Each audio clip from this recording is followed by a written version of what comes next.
सिंह जी, राधे राधे महाराज जी। महाराज जी, इस संसार में असमानता क्यों रखी गई है महाराज जी? किसी को बहुत बुद्धि बल और धन अधिक दिया गया है, किसी को कम दिया गया है। कोई जानवर इतने नहीं, जो भगवान ने दिया है वो समान दिया है। जो आपने कर्म किए हैं उसका फल असमान है। योग्यता, कर्म की योग्यता।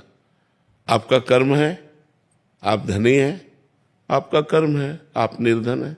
आप पाप कर्म किए हैं, दुखी है, वो पुण्य कर्म किए सुखी है। कर्म का खेल है। जितना विश्व रचा गया है वो कर्म प्रधान रचा गया है। कर्म प्रधान विश्व रचि राखा, और जो जस करे तासि फल चाखा। इसमें भगवान का क्या दोष है? इसमें भगवान की क्या बात है? जो जैसा कर्म कर रहा है वैसा फल मिल रहा है, उसको भोग रहा है। अब कोई बहुत अच्छे कर्म किए हैं, दान पुण्य किया, गरीबों की सेवा की, बीमारों की, तो वो आकर के करोड़ों रुपए लाभ प्राप्त कर रहा है।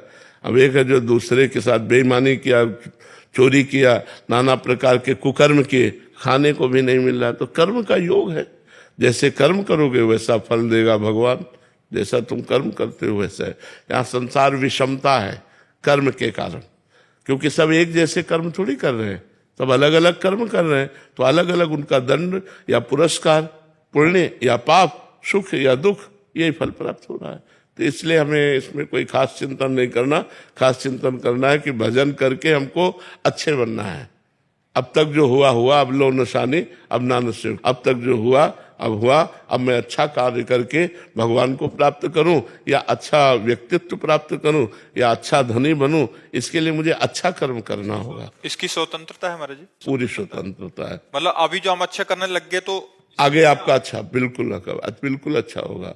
अगर आप पाप कर्म करेंगे तो बिल्कुल दुर्गति हो जाएगी। आज भले आप सुख में हैं, कल आपका समय बहुत दुखी आएगा। आज भले दुख में है, कल आपका बहुत अच्छा समय आएगा यदि आप आज से अच्छा शुरू कर दे। तो समझदारी इसी में कि अभी सुधर जाए। अभी सुधर जाए। अब लो निशानी, अब ना नसीहो। आज तक जो किया अब आगे नहीं करूंगा, क्योंकि जो बोएंगे वही तो काटेंगे। हम अगर आम लगाएंगे तो आम, बम्बूल लगाएंगे तो कांटा। तो अब लगाते बम्बूल है, चाहते दाग छुआ रहा है, तो कहाँ से प्राप्त हो? तो हमारे जो कर्म है वो तो बड़े निम्न कोटि के हैं, फल हम बड़ा उच्च कोटि का चाहते हैं।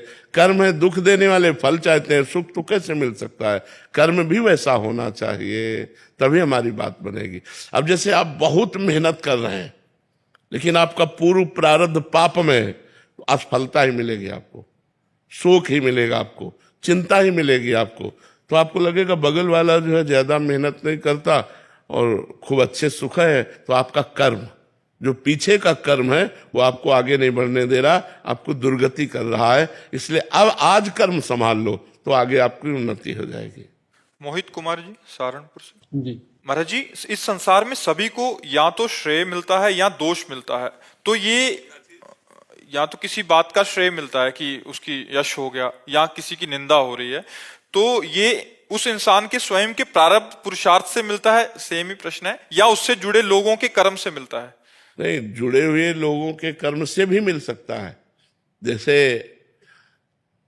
एक मैच, क्रिकेट मैच, उसमें आप बहुत अच्छे खिलाड़ी हैं, बहुत अच्छा आपका प्रदर्शन भी है और प्रारब्ध भी बहुत अच्छा है, लेकिन जो शेष 10-12 हैं, उनका अभ्यास, उनका कर्म, तो पूरी पार्टी फेल होगी। तो आपकी योग्यता फेल होने की नहीं थी, लेकिन आपको फेल होना पड़ा, संयोग। जैसे आप पिता हैं, बहुत अच्छे कर्म किए, लेकिन पूर्व प्रारब्धानुसार आपका पुत्र ऐसा पैदा हुआ कि वो आपको भी गाली खवाएगा। गालियां भी सुननी पड़ेंगी, कटुवचन भी सुनने पड़ेंगे, नीचा भी देखना पड़ेगा, जबकि आप ऐसे नहीं हैं, लेकिन आपका पूर्व कर्म पुत्र बन करके आया वो। तो कभी कभी हमारा कर्म संयोग भी हमको दुख देता है, और कभी निजी कर्म का भी दुख भोगना पड़ता है, लेकिन होता संयोग है। होता कर्मों के संयोग से ही है, बिना कर्मों के संयोग से नहीं हो सकता। अनीता यादव जी, आगरा से। राधे राधे महाराज जी। महाराज जी, मेरा आपके चरणों में सादर प्रणाम। महाराज जी, मेरे 14 वर्षीय पुत्र है और मेरे पतिदेव दोनों की सोच एक दूसरे की विपरीत है। कोई पूर्व में है तो कोई पश्चिम में। तो मुझे समझ नहीं आता कि मैं किसका साथ दूं, पिता का या पुत्र का, या दोनों के संबंधों को कैसे ठीक करूं। मेरा दोनों के संबंधों को पूर्व कर्मानुसार अगर बिगड़ा हुआ संबंध तो ठीक करना तो बहुत कठिन है, लेकिन दोनों का निर्वाह करना आपको पड़ेगा, क्योंकि एक है पति और दूसरा है पुत्र।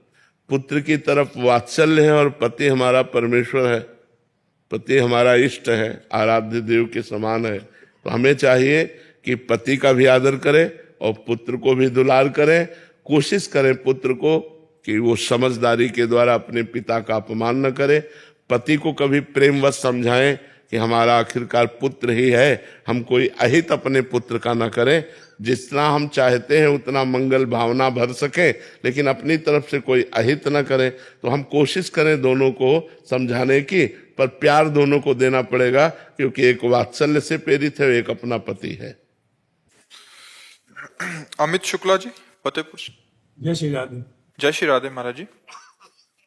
महाराज जी, आपका सत्संग सुन रहे हैं, कह रहे हैं कि जब मैं अज्ञानतावश जप करता था तो पंचाक्षरी मंत्र का जप करता था, पवित्र अवस्था में भी या जैसे भी, पर अच्छा चिंतन चलता था।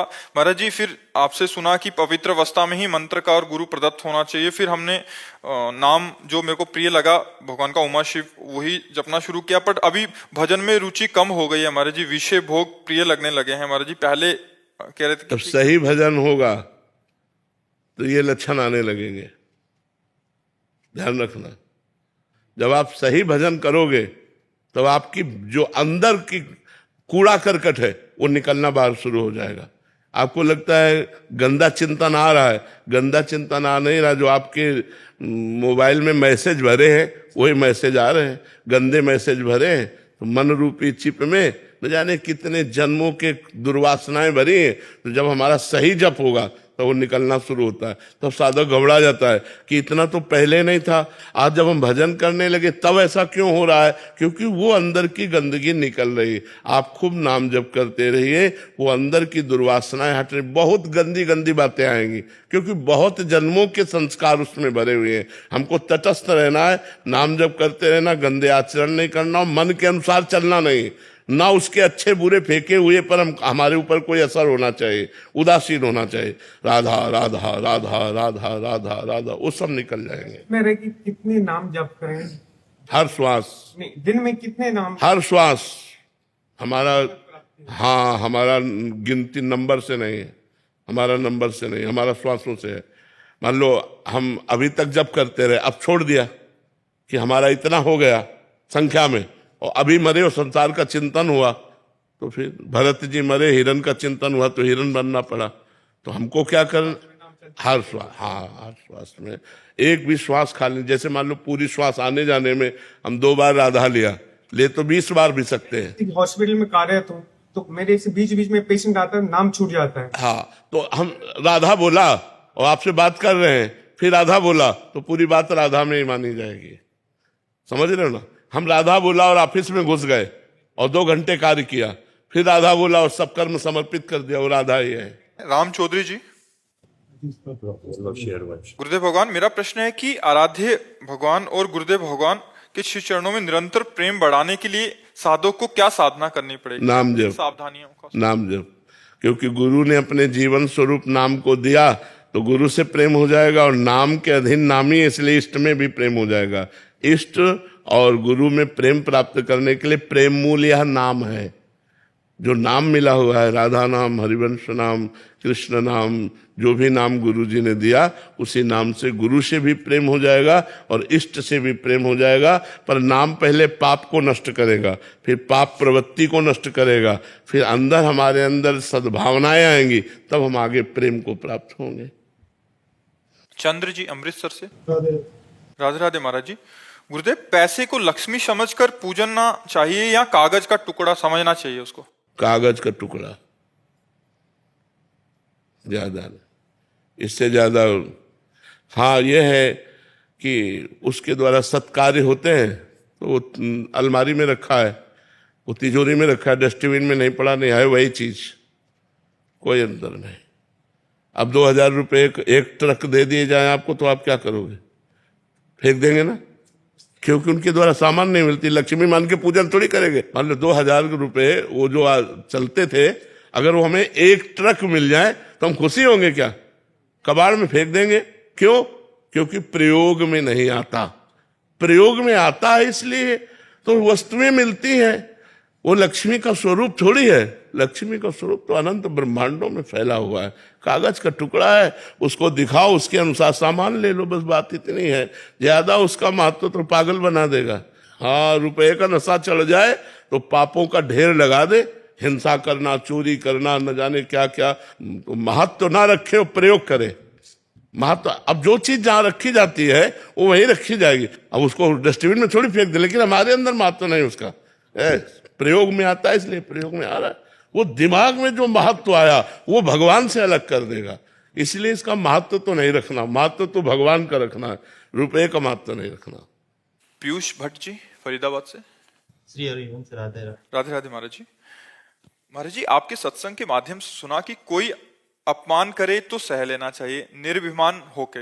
अपने पद का रुतबा नहीं दिखाना चाहिए। कोई आपके साथ अच्छा व्यवहार ना करे तो भी सह जाना चाहिए। पर महाराज जी, मैं एक मल्टीनेशनल कंपनी में चीफ अफसर हूं। महाराज जी, मेरा प्रश्न है कि अगर कंपनी में मैं ऐसा रहूंगा तो कंपनी का स्टाफ मुझे कुछ नहीं मानेगा और हल्के में लेगा।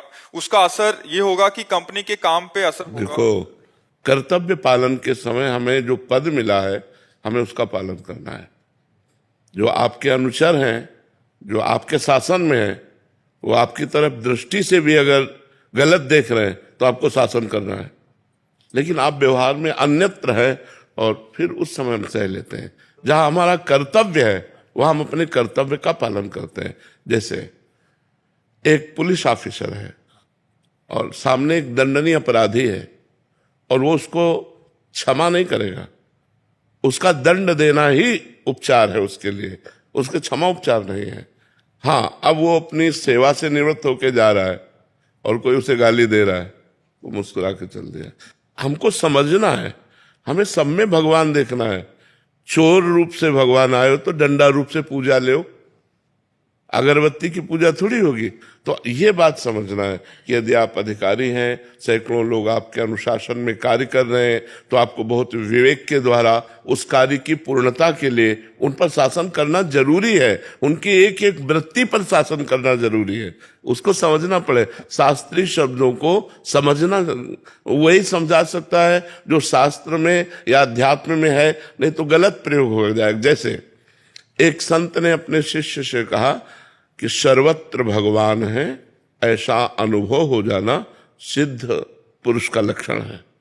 वासुदेवास्वर मित्रा महात्मा सुदुर्लभा। और रास्ते में जा रहे थे, एक हाथी पागल था। महावत ने चिल्ला के कहा, ए बाबा जी हटना, हमारा हाथी इस समय बेकाबू है, पागल है। तो गुरुजी ने कहा, सब में भगवान है। हाथी नजदीक आया, सूढ़ पे फंसाया, मारा, उधर फेंका, टांग टूट गई, हाथ टूट गया, लद के गए। बोले बेटा कैसे हुआ? बोले गुरुजी आपके उपदेश ने कर दिया। आपने कहा सर्वत्र भगवान है, हमने हाथी में भी भगवान देखा और हमने मार दिया। बोले किसी ने रोका नहीं? बोले महावत तो चिल्ला चिल्ला के कह रहा था। बोले हाथी में ही भगवान देखा, महावत में नहीं देखा। हमको विवेक का विकास करना है, हमको समझना है। तो अपने पद का जहां प्रयोग है वहां हमको एक अभिनय करना है, पद का अभिनय करना है। हमको अपनी रुद्र दृष्टि रखनी है, सावधान रखना है, सैकड़ों को चलाना है। भगवान ने हमको जो सेवा दी है उस सेवा का हम बिल्कुल यथोचित पालन करने की चेष्टा करता हूं और भगवान से प्रार्थना करता हूं कि प्रभु आपने मुझे सेवा दी है।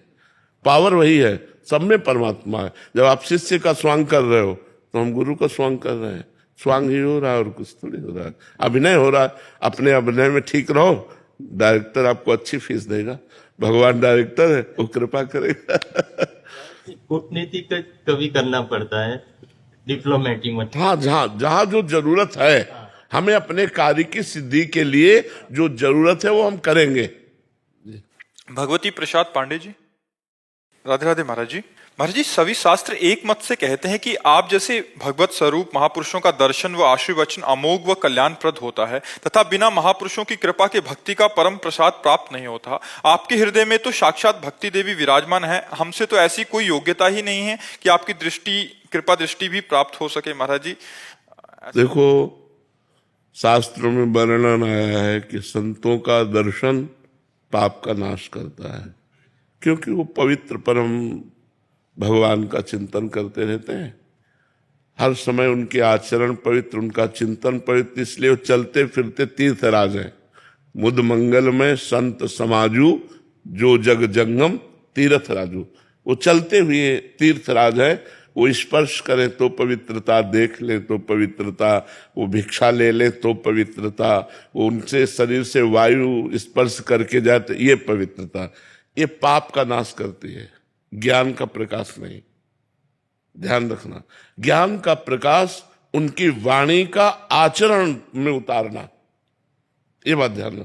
संत दर्शन से भगवत प्राप्ति हो जाती है, ऐसी बात हम नहीं कहेंगे। संत दरस जिम पातक टरई, पापों का नाश होता है, लेकिन संपूर्णतया नहीं। पाप की प्रवृत्ति का नाश नहीं होता। पाप की प्रवृत्ति का नाश उनके उपदेश को अक्षरशः अपने जीवन में उतारने से होता है, ये बात ध्यान रखना। महत्संगस्तु दुर्लभो लेकिन अगम्यो। अगर उनकी वाणी का आप पालन कर गए तो अमोघस्य, जाओ निश्चित भगवत प्राप्ति हो जाएगी। वाणी का पालन नहीं। महापुरुषों के समीप रहने वालों को भी अल्पज्ञ और राग द्वेष से युक्त देखा गया। वो अपने गुरुजनों को ही जहर दे दिए, अपने गुरुजनों की हत्या कर दी, सिद्ध महापुरुषों के ऊपर प्रहार करने का प्रयास किया गया। ऐसे बहुत से उदाहरण हमारे सामने हैं जो ब्रह्मबोध संपन्न भगवत प्राप्त महात्मा के ऊपर प्रहार, जहर दे देना, ये ऐसी क्रिया। क्यों? क्योंकि वो उनके उपदेश के अनुसार नहीं चले। आध्यात्मिक संपत्ति को उन्होंने नहीं पाने की चेष्टा की, लौकिक संपत्ति को प्रधान माना, तो उन्होंने उनके शरीर को दंड देने की चेष्टा की। जिन महापुरुषों के प्रति ऐसा सोच लेना भी सर्वनाश का कारण बनता है, वहां उन्होंने ऐसे ऐसे कार्य किए। हम एक जगह की बात बता रहे हैं, जब हम गंगा किनारे भ्रमण करते थे, स्वामी परमानंद उनका नाम था, और वो बड़े सिद्ध महापुरुष थे। कभी कभी वो दिगंबर भी ऐसे निकल पड़ते थे, ब्रह्मबोध संपन्न महापुरुष थे। तो एक मास्टर थे, उन्होंने देखा कि संपत्ति है, तो शिष्य जन और भी थे, पर उन्होंने संन्यास लिया और धीरे धीरे प्रथम चेष्टा पर पहुंचे उनकी शरीर सेवा पर। और वो 24 घंटे में एक बार जब प्रसाद पाते थे, इसके बाद इतनी भांग खाते थे। संतों की मौज अपने अपने संतों की रहनी होती है, सिद्ध पुरुषों की उन पर नजर नहीं डालना चाहिए। तो खप्पर में, नारियल के खप्पर में ऐसे भांग घोरा, तो जो भांग निर्विषय थी उसको तो उसने हटा दिया और विष वाली भांग बांट करके रख दिया, संखिया जहर मिला करके उन्होंने ऐसे घोरा। उनका नाम जगदीश्वरानंद था। कहा जगदीश्वरानंद को बुलाया जाए, बोले सरकार जगदीश्वरानंद को बुला रहे हैं, और उसके होश उड़ गए। बस वो भांग को ऐसे अंगुली से ऐसे खप्पर में घोर रहे थे, ऐसे देखा, कहा ठीक है जाओ, और उसी के सामने पिया, पानी भी डाला, धो के पी लिया। 7 दिन तक पद्मासन में बैठे रहे और रोज उसको बुलाते, बोले देखा बेटा, तुम्हारे जहर का कोई प्रभाव नहीं, अब हमारा समय आ गया। 7वें दिन कहा, जहर 24 घंटे में प्रभाव डालता है, 7 दिन में नहीं। बोले अब हमारा जाने का समय आ रहा, तेरे जहर से नहीं मरा, लेकिन मेरे शरीर की जब जांच होगी तो जहर ही निकलेगा, अब मैं मर रहा हूं, और अपने शरीर का त्याग कर दिया। तो जब बड़े संतों के पास रहने वाले ब्रह्मबोध संपन्न साक्षात परमात्मा, ब्रह्मविद ब्रह्म भवति, जो ब्रह्म को जान लेता है वो ब्रह्म स्वरूप हो जाता है। ऐसे ब्रह्म स्वरूप महापुरुष के वचनों पर ना चलने के कारण संपत्ति पर दृष्टि रखने से अज्ञान अंधकार को प्राप्त हुआ, घोर दुर्गति को प्राप्त हुआ। तो हमें लगता है महापुरुषों का दर्शन, महापुरुषों का संभाषण इसलिए महामहिमा है कि हम उनके संग से अपना सुधार कर सकें, अपने आचरणों का परिवर्तन कर सकें, अच्छे मार्ग पर चल सके, अध्यात्म को समझ सके। केवल दर्शन से पाप नष्ट होते हैं, पाप प्रवृत्ति नहीं। पाप प्रवृत्ति उनकी आज्ञा का पालन करने से नष्ट होती है। जब हम संतों की आज्ञा का पालन करते हैं तो हमारे अंदर साधुता आने लगती है, हमारे अंदर जितेंद्रियता आने लगती है, हमारे अंदर भगवत प्रीत्यर्थ कर्म बनने लगते हैं, हमारे अंदर भगवत चिंतन बनने लगता है। हो गया काम संत समागम का। यही है संत समागम का फल। केवल हम बाहरी बात को लेकर के हम आदर नहीं करते कि भाई हम गए और कुछ फल फूल रख दिया और संत दर्शन कर आए, ये एक सत्क्रिया हो गई, लेकिन ये भगवत प्राप्ति या अध्यात्म नहीं हुआ। अध्यात्म गए दैन्य भाव से प्रणिपातेन, चरणों में उनके लौट गए और उनके मुखारविंद से निकले हुए जो वचनामृत हैं उनका पान किया और अविनाशी पद पर आरूढ़ हो गए। ये बात है, संतों की महिमा है भगवत प्राप्ति कराने में। बड़े भाग पाइब सत्संगा, बिनहि प्रयास होय भव भंगा। संसार का राग नष्ट हो जाए, भगवान में अनुराग हो जाए, शरीर का राग नष्ट हो जाए, आत्मस्वरूप में स्थिति हो जाए, यही भवभंगा है, यही भवभंगा है। तो बात समझना है कि वो सामर्थ्य सबके अंदर है जो एक संत में है। कोई ऐसा मनुष्य नहीं जिसमें सामर्थ्य वो ना हो जो संतों में है। क्या सामर्थ्य है? चिंतन। आपने अपने चिंतन को असत चिंतन में लगाया और उन्होंने अपने चिंतन को सत चिंतन में लगाया। यदि आप अभी सत चिंतन करने लगे तो जो राम सीधे नहीं कह पाते थे वो ब्रह्मर्षि हो गए, तो क्या हम नहीं हो सकते? विचार करो, जो सीधे राम नहीं बोल पाते थे, उल्टा राम जपत जग जाना। अगर हम नाम सीधा जपेंगे, भगवत चिंतन करेंगे, तो हमें भगवत प्राप्ति नहीं हो जाएगी? हो जाएगी। हम वैसे ही संत बन जाएंगे, वैसे ही भगवान के निज जन बन जाएंगे जैसे बड़े बड़े महापुरुष हैं। बस हमको उनके मार्ग पर चलना होगा। जो महापुरुष आदेश करते हैं उस पर हमें बिना विचार के चलना होगा, तभी हम आगे बढ़ सकते हैं। हरिनिवास पाराशर जी, शिवपुरी से। महाराज जी, हर कर्म चाहे वो अच्छे हों या बुरे, वो कर्म बंधन में ही बांधते हैं। तो इस 80 वर्ष के जीवन में प्रभु ने हमें जो रोल दिया वो हमने निष्ठा से पूर्ण किया, पर अंत में ज्ञात हुआ कि हमने जीवन में ये ध्यान रखना है कि हर कर्म बंधन कारक नहीं है। जो अहंकार पूर्वक किया हुआ कर्म है, वो चाहे पुण्य कर्म हो चाहे पाप कर्म हो, वो बांधने वाला है। लेकिन भगवत प्रीत्यर्थ किया हुआ कर्म भगवत प्राप्ति कराने वाला है। वो कर्म योग बन यत करोष भगवान ने आदेश किया है।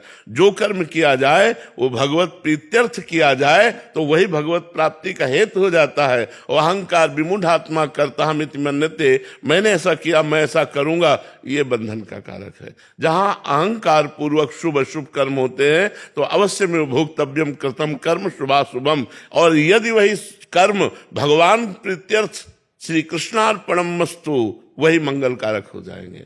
हाँ, तो क्या प्रश्न है? महाराज जी, हमने जीवन में कई नवीन कर्मों के खाते खोल दिए हैं, तो फिर किस प्रकार कर्म भगवत प्राप्ति करवाने में समर्थ हैं? अब नाम जप करो, कर्म की चक्कर की बात छोड़ो, नाम जप करो। जिस श्वास में राम कृष्ण हरि बोलते हुए शरीर छूटेगा तो भगवान की प्राप्ति होगी।